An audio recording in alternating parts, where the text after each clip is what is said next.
There's a particular kind of hunger that doesn't make a sound. It doesn't beg. It doesn't cry.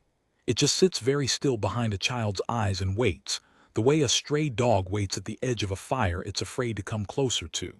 I'd seen that hunger every morning for 3 weeks before I learned the boy's name. And by the time I learned who his father was, by the time that man filled my doorway like a storm deciding whether to break, I had already crossed a line I could never walk back across. This is the story of a boy I fed in secret, a town that wasn't what it pretended to be, and the moment everything I thought I understood about safety, about love, about what I was, came apart in a single held breath. Stay with me. I promise you it starts with bread and it ends somewhere you won't expect. The first time I saw him, I almost didn't. It was the gray hour before Hollow Creek woke up, that smudged stretch of morning when the mountains were still just shapes, and the cold came off them like breath off a sleeping animal. I'd propped the back door of the diner open to let out the heat from the ovens, the way I did every day, and I was scraping the burnt edges off the first batch of sourdough when I felt it, that prickle on the back of the neck that means you are not, in fact, alone. I turned. Nothing. Just the alley, the dented dumpster, the tin overhang dripping last night's rain in a slow, patient rhythm. And then a small shape detached itself from the shadow of the dumpster and went very still, the way prey goes still. Hopping the stillness will make it invisible. A boy, 5, maybe 6. Thin in a way that wasn't natural for a child, thin in the wrists and the neck, his coat 2 sizes too big and missing half its buttons. His hair was the dark of wet bark and it hung in his eyes, and through it those eyes watched me with a wariness no kid that age should have learned yet. I didn't move toward him. I'd grown up with a stray-fed grandmother who taught me that the worst thing you can do to a frightened thing is reach for it. So I just looked at the bread in my hands, this ugly burnt-edged loaf nobody would buy, and I set it down on the upturned crate by the door like I'd simply forgotten it there. Then I went back inside and didn't look out the window for 10 whole minutes, which, if you've ever tried it, is a very long time. When I finally let myself look, the crate was empty. That was how it began. I want to be honest with you here, because the part of me telling this story now knows things the woman in it didn't. I did not, in that first week, think of myself as doing anything brave or kind. I thought of myself as a 31-year-old woman who'd run out of road. I'd come to Hollow Creek 8 months earlier with 2 suitcases, a wrecked marriage behind me, and a cousin who'd said there's a diner here that needs a baker and a town that doesn't ask questions. She was right about the diner. She was righter than she knew about the questions. So leaving bread out wasn't generosity. It was just the one small thing I could control in a life where I'd lost control of everything else. The boy needed feeding. I had bread. The math was not complicated. It got complicated because he came back. Every morning in that same gray hour, the same small shape unfolding from the same shadow, and every morning I left a little more. The burnt loaf became a burnt loaf and a wedge of cheese, then a thermos cap of the soup I made for the lunch crowd.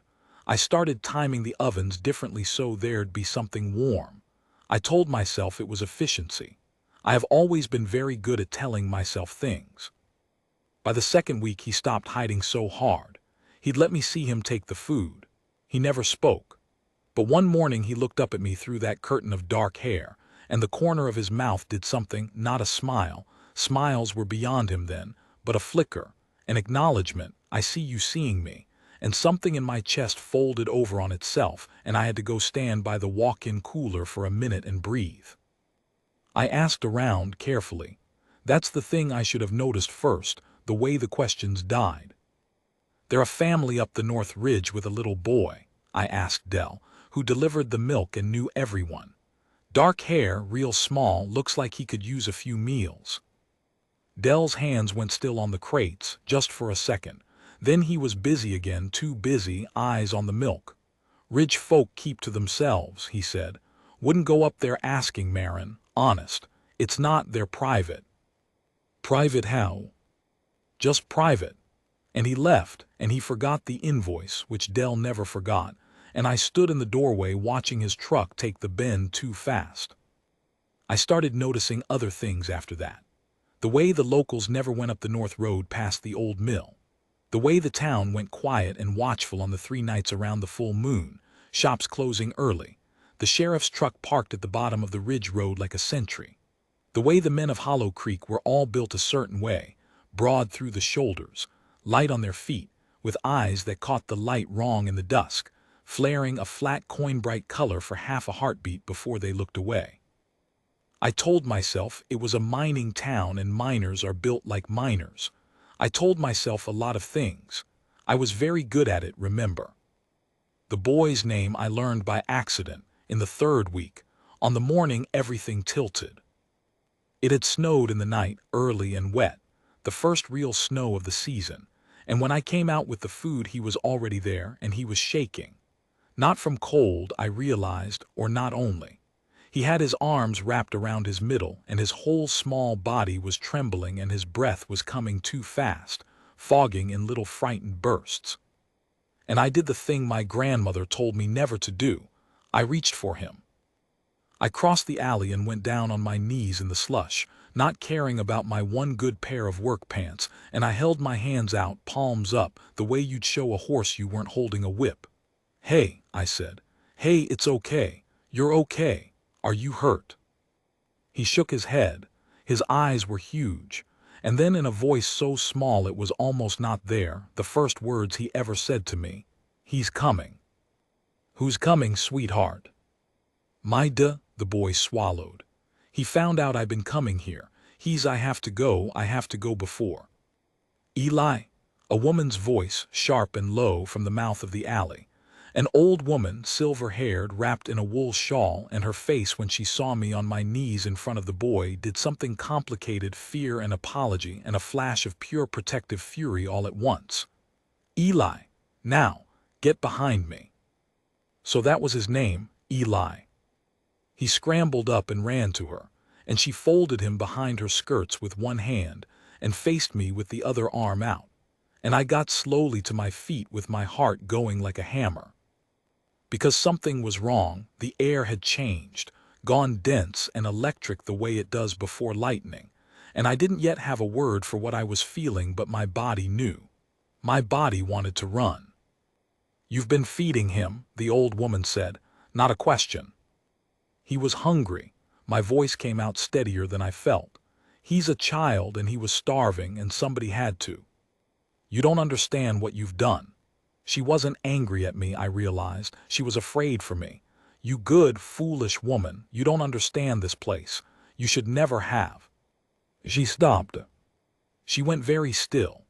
Eli went still behind her, and then both of them turned to look down the alley toward the street, toward the place where the snow was coming down soft and slow through the gray light, and I felt it before I saw him, that pressure, that gathering, the whole morning seeming to lean toward one point like water tilting toward a drain. A man stood at the mouth of the alley. He was tall in a way that made the alley smaller. Dark coat, dusted white, dark hair, a jaw like something carved with a few hard strokes. And he was looking at the scene in front of him, the old woman, the boy peering out from behind her, and me, this stranger on her knees in the snow with my hands still half raised, and his face was doing absolutely nothing at all, which was somehow worse than rage. His stillness had weight. His stillness had a temperature, and the temperature was dropping.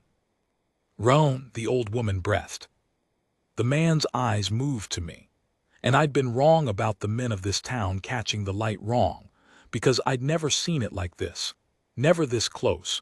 His eyes in the gray morning flared a deep burning amber, lit from somewhere behind, the gold of a banked fire when the wind hits it, and they were fixed on me with an intensity that should have frightened me to my bones.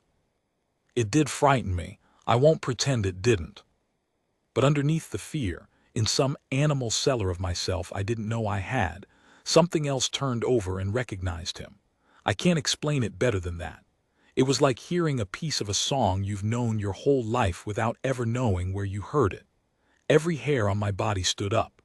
The cold went out of me all at once and was replaced by something with no name I'd allow myself. He took one step into the alley. The snow seemed to slow. "Eli," the man said, and his voice was low and rough and it went straight through the center of me. "Go inside with your grandmother." But he didn't look at the boy when he said it. He didn't look away from me at all. The old woman gathered Eli and pulled him back, and the boy went. But at the last second he twisted around in her grip and looked at me, Eli, who I had fed for 3 weeks, who had never said a word until that morning. And what was on his face wasn't fear anymore. It was something terribly, fragilely like hope.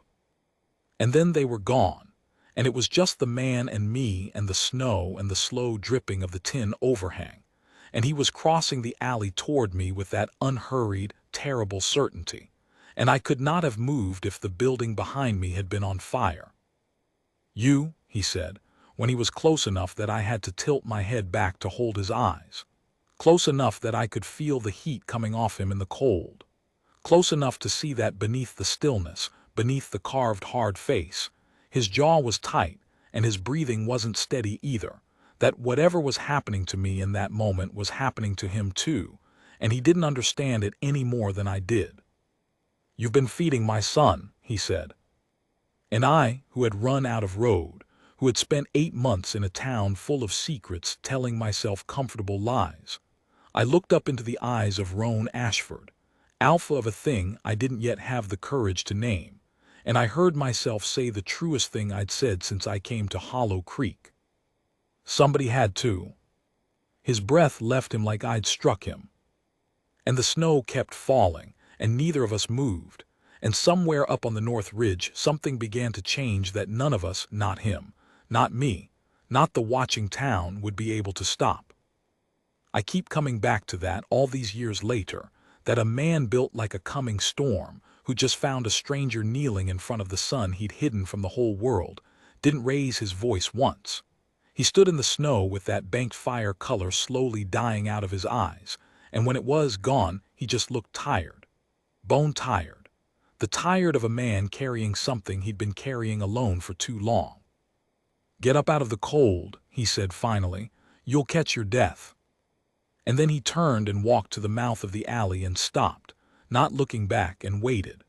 Which is how I came to follow Roan Ashford up the North Road that the whole town pretended didn't exist.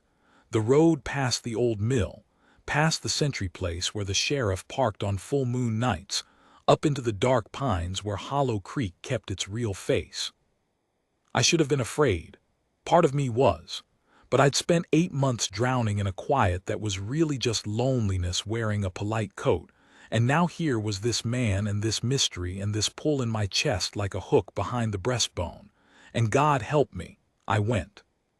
The truth came out slowly, over a kitchen table in a timber house that smelled of wood smoke and cedar, while the old woman, Roan's mother, Sloan, pressed a mug of something hot into my hands, and Eli watched me from the doorway like I might vanish if he blinked.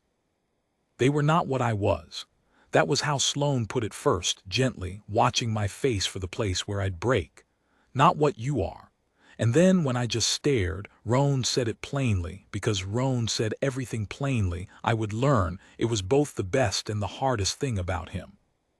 "We carry the wolf," he said, "all of us. The whole town, near enough, born to it. The full moon doesn't make us, it just turns the volume up." He turned his mug in his big hands.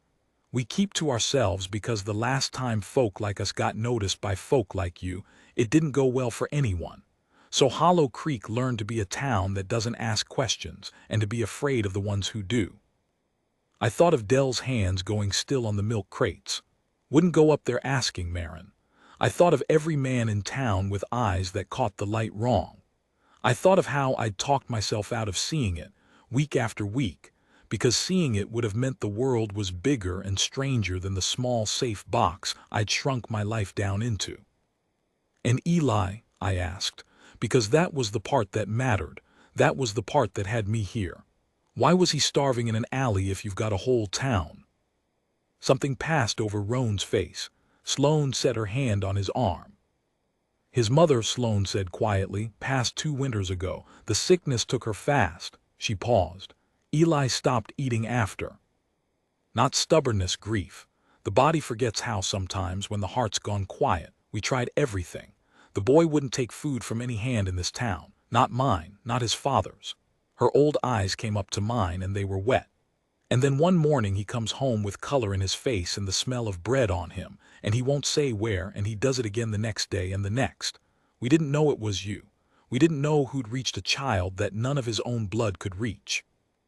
The mug went still in my hands. I looked at Eli in the doorway, at the dark bark-colored hair and the wary eyes that weren't quite so wary now, and I understood all at once that I hadn't just been leaving out burnt loaves nobody would buy. I'd been the first thing in 2 years that a grieving child had let himself want. The math, it turned out, had never been simple at all. He took it from you, Roan said low, when he'd take it from no one. I've been trying to understand why since the second I walked into that alley. His eyes came up to mine and held, and that thing turned over in my chest again, that recognition, that piece of a song. And I think you know why. I think you felt it too down there in the snow. I think you've been feeling it every morning and calling it something else. I don't know what you're talking about, I said, which was a lie, the comfortable kind, my old reliable. He didn't call me on it. He just looked at me with those steady eyes and let the lie sit there between us, getting more obviously a lie by the second, until I had to look away. I stayed too long that first night. I came back the next day and the one after. I told myself it was for the boy. Here is the truth I'll give you straight, the way Roan would. It was for the boy, and it wasn't only for the boy, and pretending those two things weren't both true was the last lie I let myself keep. The weeks turned, winter dug in, and a strange, fragile life began to grow in the cracks of my old one. I'd close the diner and drive the north road in the blue dusk, and Eli would be waiting at the bottom of the porch steps, and the change in him was the kind of thing that undoes you slowly. He laughed now. He'd take my hand and drag me to show me things, a bird's nest, a stone shaped like a fox, a drawing he'd made of 3 figures standing together that I did not let myself look at too long because of the lump it put in my throat. He started eating like a boy who'd remembered he had a future. Sloane wept the first time she saw him ask for seconds, turned away fast and pretended it was the onions. And Roan. We circled each other for a long time, Roan and I, like two people who both know the floor is thin ice and neither wants to be the one who breaks it. He'd walk me to my truck in the dark. We'd stand there in the cold longer than the walk required, breath fogging, not touching, the air between us so thick you could have leaned on it. He told me about his wife in pieces on different nights. Her name was June. She'd loved the rain. She'd been the warm center the whole house turned around, and when she went out of it, the house had gone cold in a way no fire could fix. He didn't tell me these things to keep me at a distance. He told me. I understood eventually, because he decided to trust me, and a man like Roan didn't know how to do that halfway. And I told him about the life I'd run from, the husband who'd never raised a hand but had spent years quietly teaching me to make myself smaller, to want less, to apologize for taking up room. How I'd left in the inn not with a bang but with a kind of exhausted silence, 2 suitcases and a cousin's phone number. How I'd come to Hollow Creek to disappear, and had instead somehow started to reappear. "You don't make yourself smaller here," Roan said one night, leaning against my truck, close enough that I could feel the heat off him in the dark. "I've watched you. You go down on your knees in the snow for a strange child. You walk up a road the whole town's scared of. You looked me in the eye that first morning and told me somebody had to." He shook his head slowly. "Whoever taught you to be small, they were a fool and they were wrong, and I'd like to spend a good long while making sure you never believe them again." The ice broke that night. I'll leave the rest of that to your imagining, but I'll tell you that when he finally kissed me it wasn't hungry or fast. It was careful, like he was handling something he'd been afraid to want, and that I cried a little and laughed a little, and so, I think, did he. It should have been the start of something simple.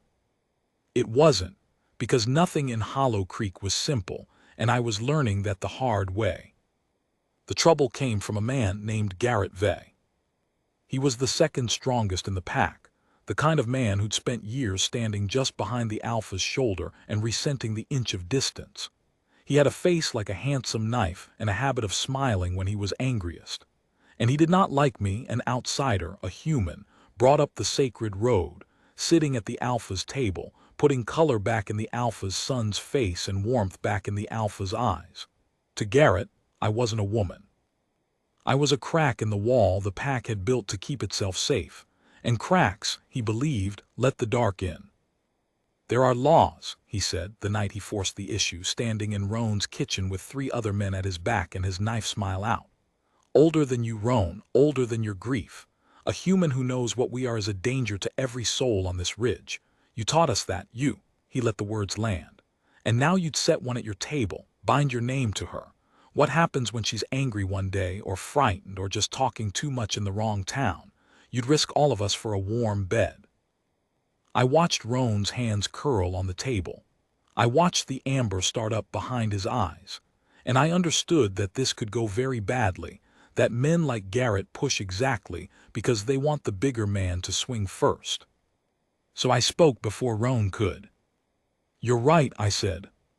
The whole kitchen went still. Roan's head turned. I'm a risk, I said, looking at Garrett, keeping my voice level the way I'd kept it level in that alley a lifetime ago. I know what you are now and you can't unknow me. That's real. I won't insult you by pretending it isn't. I stood up and I felt every eye in the room. So here's what I'll offer. Not a promise of silence. Words are cheap and you're right not to trust them. I'll bind it the way your laws bind it. Whatever oath your kind takes that costs something. I'll take it, tonight. In front of all of you. I held his knife smile with everything I had. I came to this town to disappear. I'm done disappearing. But I'd rather give you a reason to trust me than ask you to. It was the morally heavy thing. I knew even as I said it. I didn't fully understand what I was offering. Sloane's sharp intake of breath told me it cost more than I knew. Roan was on his feet now, Marin, low and urgent, because whatever I just volunteered for, he didn't want me to pay it. But Garrett's smile had faltered, just for a second. Because I'd done the one thing he hadn't expected. I'd stepped toward the danger instead of away from it, and a wolf doesn't quite know what to do with prey that won't run. You don't know what you're asking for, human, he said. No, I agreed, but I know what I'm not willing to lose. And I looked just once at the doorway, where a small boy with dark hair stood watching the adults decide his world, his hand white-knuckled on the frame. The fire in the stove popped. The wind came down off the ridge and pressed against the windows. And Garrett Vey looked from me, to the boy, to his Alpha, and I saw him make a calculation. And I saw that the calculation didn't go the way I'd hoped, that the falter in his smile had only ever been a pause to choose a sharper knife. All right, he said softly, then we do it the old way. The oath has a price and the pack decides the price. His eyes came back to me, bright and cold. Be careful what you offer to people like us, Baker. We always collect. Honest flag, Adifby. Part 2 Lagpag 1950 words high, 4,000 targets C short. Main pad Nahikia. Story emotionally Ajbad gay. Town ka truth reveal, romance bloom, Eli Kai healing, or Ob Garrett key through real conflict plus Marin ka heavy decision. The Oath. Set up Ho Gaya for Part 3. Agar Chahin To Main Part 2 Ko Tak Expand Kar Saktahun, Marin Roan Key or Slow Burn Nights. Pack Life Key Immersive Details, Garrett Ka Background, June Ka Yachting. Warn Asita Part 3, Oath Ka Price, Climax, Emotional Ending plus Memorable Last Line Lick to Hoon. The price, it turned out, wasn't blood. I'd braced for blood. Lying awake the nights before, I'd imagined every brutal thing, a trial, a fight, some old savage right under the moon. The truth was quieter and somehow worse. Sloane explained it to me with her hands wrapped around mine at the kitchen table, her voice low so Eli wouldn't hear. The old oath isn't about pain, she said. It's about tether. When an outsider swears it, they tie a piece of themselves to the pack's life, to its safety. If you ever break faith with us, if you ever bring us harm by word or want, the tether takes its due. It doesn't ask whether you meant to. It simply collects. Her grip tightened. Most who have sworn it lived long, quiet lives and never paid a thing. But the few who broke it, Marin, the few who broke it didn't survive the breaking. You'd be wagering your life on your own goodness. And the cruelty of Garrett's offer is that no one can ever fully trust their own goodness. That's the trap. He's making you bet on the one thing none of us can be sure of. I sat with that a long time. And here is the thing I understood, sitting in that warm kitchen with the wind on the windows. Garrett had built a perfect cage. If I refused the oath, I proved his point: the human couldn't be trusted. Send her down the mountain, keep the boy, lose the woman who'd brought him back to life. And if I swore it, I put a noose around my own neck and handed him the rope. But I'd spent my whole first life being made small by someone who offered me only bad choices and called it love. And I had promised myself, standing in Roan's kitchen with Eli's white-knuckled hand on the doorframe, that I was done choosing the smaller cage. So I found the third thing. The thing Garrett, for all his cunning, hadn't guarded against, because men like Garrett never do. I asked to swear it both ways. I stood in the clearing on the night they'd set, under a moon 3 days off full. The whole pack ringed around in the cold, and Roan beside me with his jaw set like he was watching me walk toward a cliff. Garrett stood across the circle, knife smile ready, and I spoke loud enough for all of them. "You want me tethered to the pack's safety," I said. "Fine, I accept that, but I'll only swear it if the pack swears it back to mine." I let that sit. Eli's a child who starved in an alley 3 winters running while a whole town that loved him stood by, too bound up in its own fear to reach him. That's not safety. That's a town so scared of the outside that it let one of its own go cold from the inside. I turned slowly, meeting eyes around the circle, the way I'd learned to stop looking away. "I'll tie my life to your safety, and in return you tie yours to his, to making sure no child on this ridge is ever left to grieve himself to nothing again because asking for help felt more dangerous than starving. That's the oath I'll swear, both ways, or none." The clearing was dead silent. Garrett laughed, but it was thin now because he could feel it shifting, the way the circle had gone still in a different register, the way Sloane had pressed her hand to her mouth, the way more than one hard pack face had cracked at the word starved. Because they had all stood by, every one of them, and they had all carried it. "You can't bind the pack to a child's," Garrett started.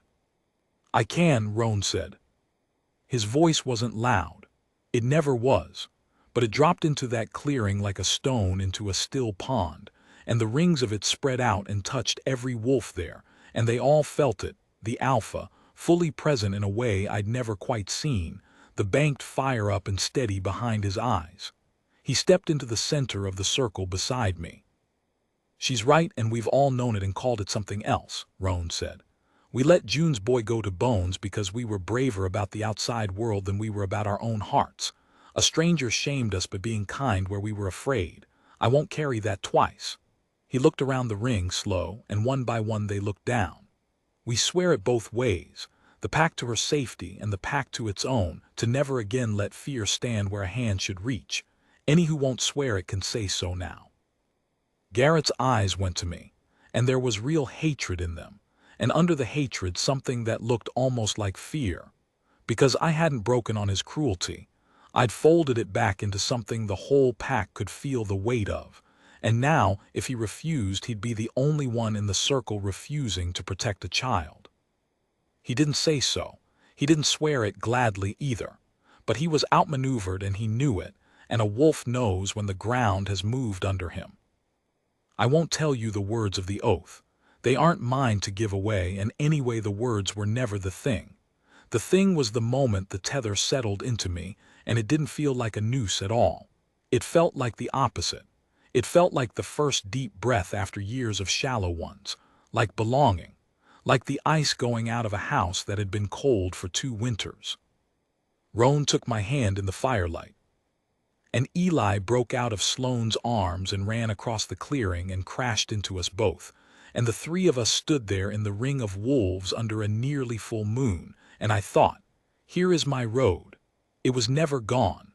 I just hadn't walked far enough to find it. That was a long time ago now.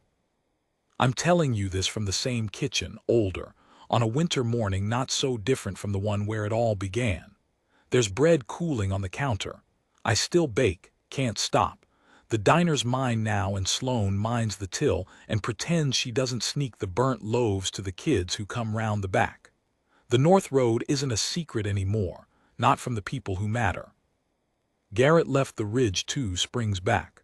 Some say to start his own pack. Some say just to be somewhere he didn't have to feel small. And I find I can't hate him for that. Of all the things to find I can't hate him for. Roan is out splitting wood. I can hear the axe, that steady reassuring rhythm, the sound of a man who came back to life and decided to stay. And Eli's not so little anymore. He's lanky and loud, and he eats like the famine he survived is always at his back.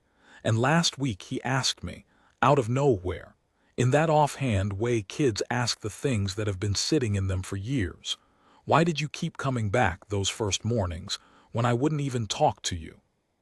And I almost gave him the easy answer, the comfortable one. You were hungry, I had bread, the math was simple. But I'm done with comfortable answers. So I told him the truth. I told him that some hungers don't make a sound, that they just sit very still behind a person's eyes and wait, and that the only thing the world had ever asked of me, the only thing it asks of any of us, is that when we see that waiting, we don't look away. He thought about that for a while. Then he stole a piece of bread off the counter, the way he does, and went to go help his father with the wood.